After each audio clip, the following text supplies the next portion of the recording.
तो हेलो दोस्तों, कैसे हैं आप सब। उम्मीद है अच्छे होंगे। तो पांचवा प्रश्न है हमारा, यूक्लिड विभाजन प्रमेय का प्रयोग करके दर्शाइए कि किसी धनात्मक पूर्णांक का घन 9m या 9m+1 या 9m+8 के रूप का होता है। चैनल पर नया है तो चैनल को सब्सक्राइब करके घंटे के बटन को दबा लेना, ताकि दोस्तों मेरे सभी वीडियोज़ की नोटिफिकेशन या फिर सभी वीडियोज़ की अपडेट्स आपको टाइम से मिलती रहेंगी। तो चलिए फिर वीडियो को स्टार्ट करते हैं। हम लिखेंगे यहाँ पर दिया है b बराबर 9, ठीक है ना। तो यहाँ पर हमको b बराबर 9 दिया है। अब ये 9 कहाँ से आया दोस्तों, मैं आपको बता दूं। तो जो m के साथ होता है, यानी कि जो गुणांक वाला होता है, तो ये b का मान होता है, ठीक है ना। अब दोस्तों हमें ज्ञात करना r का, तथा r बराबर हमें निकल कर आएगा 0, 1, 2, 3, 4, 5, 6, 7, 8, ठीक है ना। अब ये r का मान इतने सारे कहाँ से आ गए, तो ये मैं आपको बता दूं कि r के मान अपने आप ऑटोमेटिक मिल जाते हैं b के मान से, ठीक है ना। b के मान को हमें देखना होता है, और ये इस फार्मूले के दौरान होता है, क्योंकि यूक्लिड विभाजन प्रमेय की एक एल्गोरिथम है जहाँ पर तो r का मान देखिए यहाँ पर b से छोटा रहेगा और 0 से बड़ा रहेगा, फिर 0 के बराबर रहेगा। यहाँ पर लिखेंगे यूक्लिड विभाजन प्रमेय से। तो यूक्लिड विभाजन प्रमेय क्या होती है, a बराबर BQ प्लस R, ठीक है ना। यहाँ पर a कोई धनात्मक पूर्णांक है, ठीक है ना। a कोई पूर्णांक है, धनात्मक पूर्णांक है। क्या है? धनात्मक पूर्णांक है, क्योंकि सवाल में दिया है धनात्मक पूर्णांक, ठीक है ना। सवाल में दिया है धनात्मक पूर्णांक, तो हम धनात्मक पूर्णांक a को धनात्मक पूर्णांक मान लेते हैं। तो a बराबर BQ प्लस R, तो अब हम मान रखेंगे a का मान तो a ही है, ठीक है ना।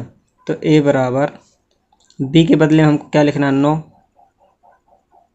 और q के बदले में क्या रखना है हमको,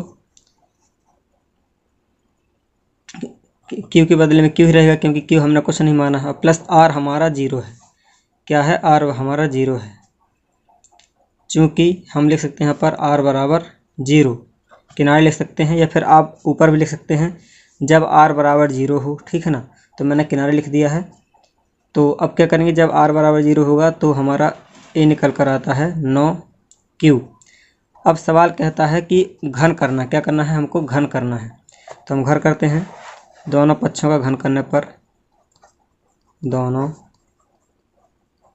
पक्षों का घन करने पर, तो घन करेंगे तो a का q हो जाएगा बराबर 9q का ये हो जाएगा 9q, और ये घन हो जाएगा, ठीक है ना। 3 यहाँ पर भी घन, घाते 3 को घन बोलते हैं, ठीक है ना। तो अब हम इसका यानी कि 9 का 3 बार गुणा करेंगे, तो a का घन बराबर 9 का 3 बार गुणा करेंगे हम, तो हमारा कितना आएगा, 729। फिर यहाँ q की घाते 3, क्योंकि हम 9 बाहर ले सकते हैं, तो यहाँ बचेगा कितना, 81। कितना बचेगा, 81 बचेगा, और q की घाते 3 बचेगा, ठीक है ना। हम 9 ले सकते हैं। अब ये 9 हमने बाहर क्यों लिया और यहाँ इतना क्यों बचाया, तो मैं भी आपको बता देता हूँ। माना 81 q की घाते 3 बराबर m, जहाँ m कोई धनात्मक पूर्णांक है, m कोई धनात्मक पूर्णांक है, ठीक है ना। तो हमने इतनी चीज़ को m मान लिया, ठीक है ना। और m क्या है, धनात्मक पूर्णांक है। तो हम इतने के बदले में हम m लिख देंगे, तो a का घन बराबर 9m। ये हमारा एक चीज़ प्रूव हो गई, ठीक है ना। प्रूव्ड होगा ये चीज़, ठीक है, क्योंकि हमको सिद्ध करना था कोई धनात्मक पूर्णांक का घन 9m के रूप का होता है, तो ये हमने सिद्ध कर दिया। अब हम पुनः लिखेंगे,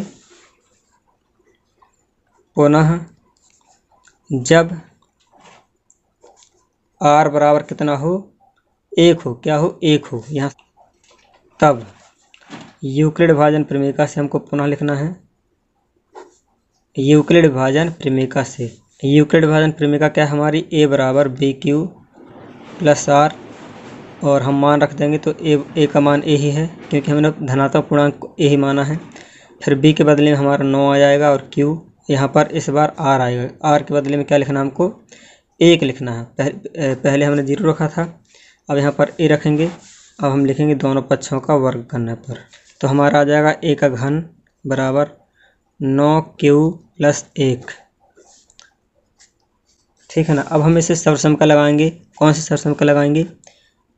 चूँकि a + b का, यहाँ से a + b का घन बराबर कितना होता है? यहाँ a का q a⁴ plus 3a² b plus 3ab² plus b का घात 3, ये होता है। ठीक है ना।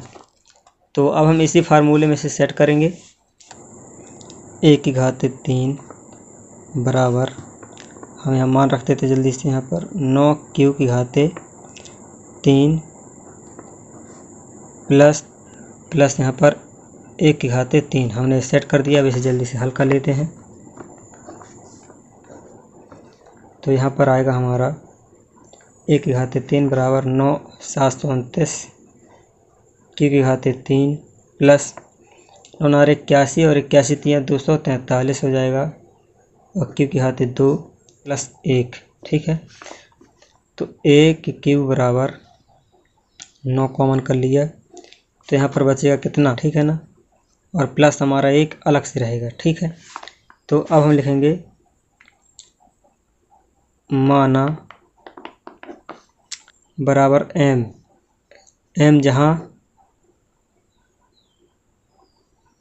जहाँ m कोई धनात्मक पूर्णांक है। क्या है? धनात्मक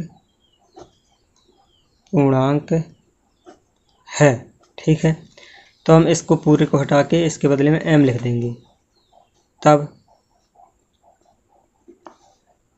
a⁴ बराबर 9, फिर हमने m मान लिया इस पूरे के बदले में, तो m लिखेंगे यहाँ पर, फिर ये वाला प्लस 1 आ जाएगा। तो ये हमको सिद्ध करना था। ठीक है। अब हम लिखेंगे पुनः जब क्या हो? जब r बराबर 2 हो। ठीक है ना। r बराबर हमने 0 ले लिया, 1 ले लिया, अब 2 को लेकर देखते हैं। तब यूक्लिड भाजन प्रमेय का लगाएंगे। तो a बराबर 9Q + 2, दोनों पक्षों का घन करने पर का घन। अब हम इसे उसी फार्मूला से सॉल्व करते हैं। किससे? a + b² से प्लस 2⁴, ये हो गया हमारा फार्मूला। अब इसे जल्दी से हल कर लेते हैं। तो a⁴ बराबर 9 का घन कितना होगा? 729 Q⁴ प्लस, तो हमने इसे हल कर लिया। अब हम दोबारा इसे कॉमन करेंगे। अब 8 को छोड़ करके इसमें से हमको कॉमन करना है। तो क्या कॉमन करेंगे? 9। a⁴ बराबर हमको 9 कॉमन करना है। तो यहाँ पर क्या बचेगा? 81 बचेगा। 81 Q⁴, ये हमने कॉमन कर लिया, प्लस हमारा 8 ये बचा भी। ठीक है। तो अब इसको मान लेंगे क्या? माना बराबर m जहाँ m कोई धनात्मक पूर्णांक है। जहाँ हम क्या करेंगे? a⁴ बराबर 9, अब इस पूरे के बदले में हमने m मान लिया, तो m लिखेंगे। m प्लस अभी हमारा 8 बचा है लास्ट में, तो ये हमको प्रूव करना था। अतः किसी धनात्मक पूर्णांक का घन 9m या 9m + 1 या 9m + 8 के रूप का होता है। ये हमारा सवाल